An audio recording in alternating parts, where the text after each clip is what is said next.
Boa tarde, vai começar mais um Saúde Licor, hoje com o tema febre reumática. Nosso orientador é o professor cardiologista Herbert Lima Mendes e eu sou Gabriel Cabral Alencar dos Santos, autor. Lembrar que esse material é de caráter educacional e informativo e é destinado a médicos e estudantes de medicina.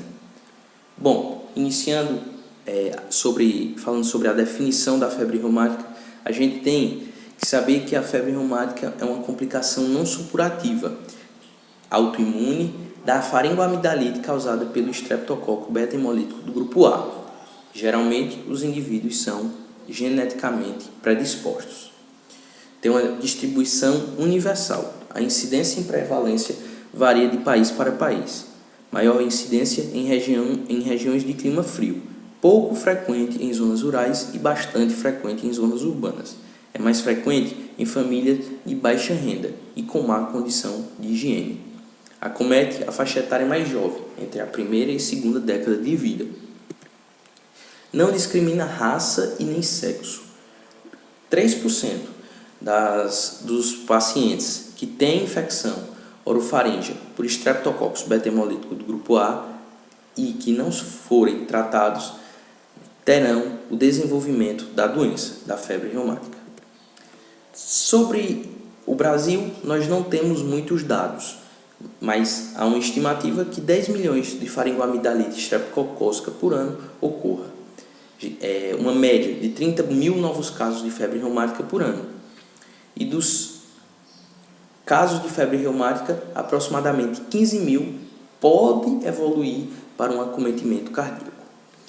Falando sobre a bactéria estreptocócica beta-hemolítica do grupo A, ela na sua composição possui a cápsula de hialuronato, uma parede celular com 3 camadas, camada externa que tem as proteínas M e RT e a camada média, além da camada interna, que será bastante importante para o ciclo de vida da bactéria e, lógico, a membrana plasmática.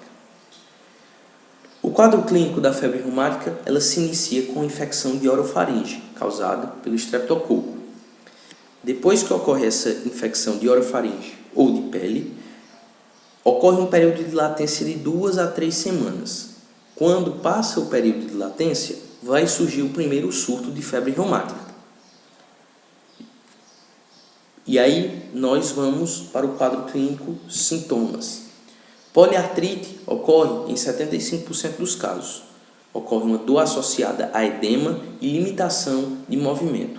Geralmente acomete grandes articulações, o joelho, tornozelo, ombro, punho. Manifesta-se de forma assimétrica.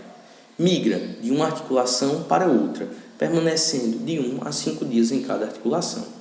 Não é cumulativa, tem uma evolução limitada e remissão espontânea, não deixando sequelas e responde muito bem ao AS. Tem uma resposta dramática ao AS. Quando não tratada, em geral, dura de 2 a 3 semanas. Outro sinal é a cardite. 40 a 70% dos casos de pacientes com febre reumática desenvolverá a cardite. É uma pancardite.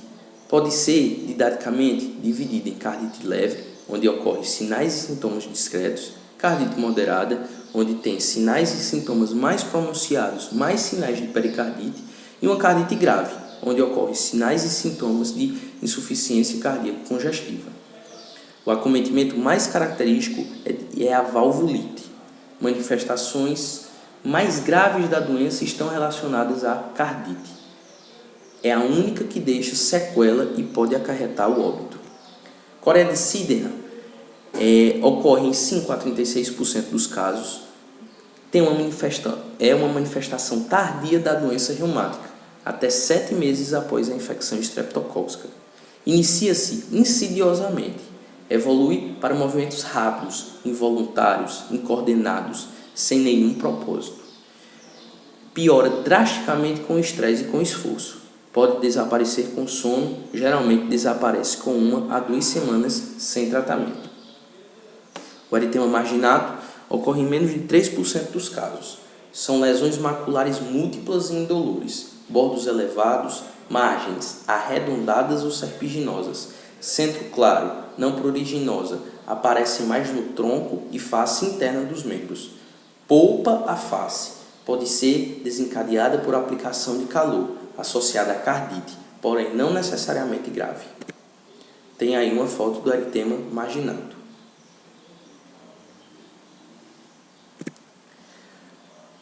Falando agora, finalizando, os critérios maiores que nós vamos ver posteriormente, nós temos os nódulos subcutâneos, que é o mais difícil de se ver. São múltiplos, arredondados, de tamanho variável, 0,5 a 2 centímetros, firmes, móveis, indolores e recobertos de pele normal. Não tem características inflamatórias. Seu aparecimento é mais tardio, de 1 a 2 semanas. Localizam-se em superfícies extensoras das articulações, na região occipital e sob processos espinhosos. Estão fortemente relacionados com a cardite grave. Regride rapidamente com o tratamento da cardite. Está aí a foto dos nódulos subcutâneos.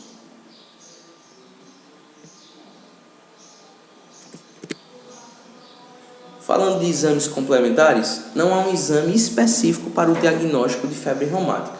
Os objetivos dos exames complementares são para definir a presença da infecção estreptocócica, definir presença de processo inflamatório e definir o comprometimento cardíaco e hemodinâmico. Definir a presença de infecção estreptocócica recente pode ser feita através de cultura de material da orofaringe, títulos elevados de anticorpo anti-estreptocócico, em que o ASO está maior do que 333 e anti-DNase B.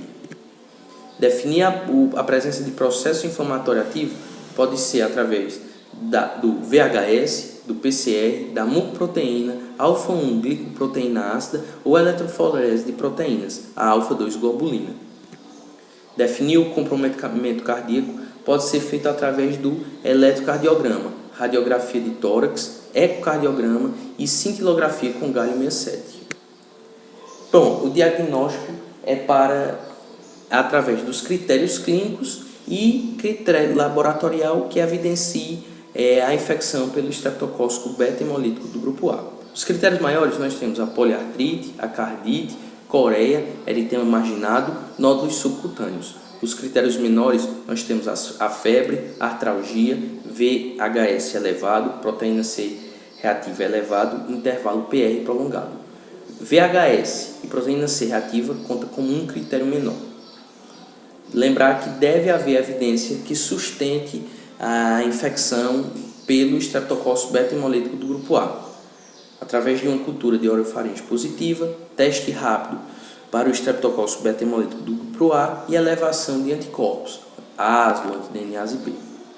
Diagnóstico com evidência de infecção estreptocócica recente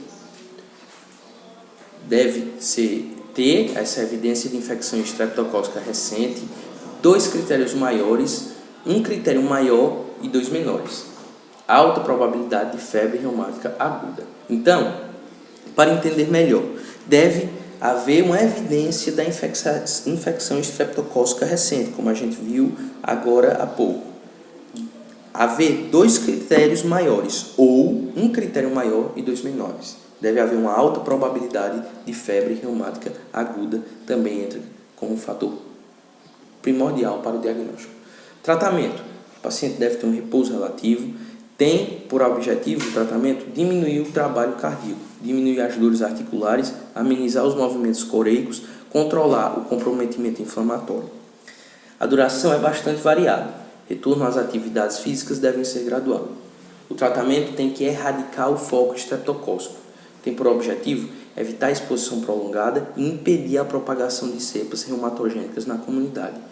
O que se utiliza mais é a penicilina benzatina. O tratamento da poliartrite responde bem aos AINES, especialmente o AS. A droga de escolha é o AS, na dosagem conforme nós vemos aí no slide. Pode ser usado também o naproxeno. Os corticoides não estão indicados nos casos de artrite isolada. Cardite deve ser tratada mais agressivamente com corticoide, e aí a gente pode fazer a prednisona, e deve ser retirado gradualmente. Como vimos, a cardite ela pode ser leve, moderada e grave, e aí vai mudar o tratamento. Na cardite leve, apenas corticoides. Na cardite moderada, corticosteroides, digitálicos, diuréticos. Na cardite grave, corticoides, digitálicos, diuréticos, vasodilatadores periféricos, drogas vasoativas ou mesmo cirurgia. Na Coreia, a medicação vai ser sintomática. O paciente deve ficar em ambientes tranquilos, calmos. Pode ser feito o haloperidol e deve ir havendo uma redução gradual da dose do Haldol. O ácido valproico é um medicamento de segunda opção. Na profilaxia primária, agora, deixando um pouco o tratamento em si e indo para a profilaxia primária, o objetivo é erradicar o foco estreptocócico antes que desencadeie reações imunológicas. Atentar para o diagnóstico de faringoamidalite bacteriana na infância, baseada no uso de antibióticos bactericidas. A penicilina benzatina é a droga de escolha. Melhoria das condições socioeconômicas da população carente. E aí nós temos um quadro com as drogas de escolha, o intervalo de aplicação e a duração.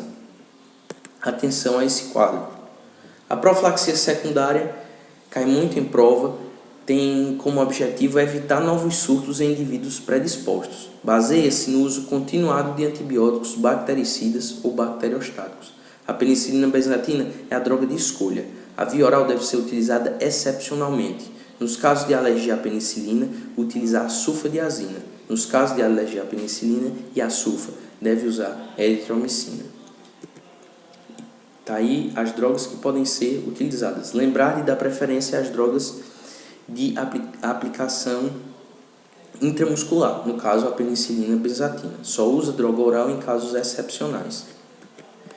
Pronto, essa tabela é bastante importante. Na febre reumática sem cardite prévia, a profilaxia secundária deve ser até 21 anos ou 5 anos após o último surto, valendo que cobrir maior período. Na febre reumática com cardite prévia, insuficiência mitral leve residual ou resolução da lesão valvar deve ser feita até 25 anos ou 10 anos após o último surto, valendo que cobrir maior período. Na lesão valvar residual moderada a severa, deve ser feito até 40 anos ou pela vida toda, e após cirurgia valvar, por toda a vida. A profilaxia terciária, o objetivo é corrigir os distúrbios hemodinâmicos causados pelas sequelas de agressão valvar, deixadas na fase aguda da doença. Valvuloplastia percutânea, e na cirurgia nós temos a valvuloplastia e a troca de válvula. Bom, encerramos nossa aula, aí estão as referências que foram usadas. Agradeço, muito obrigado e até a próxima.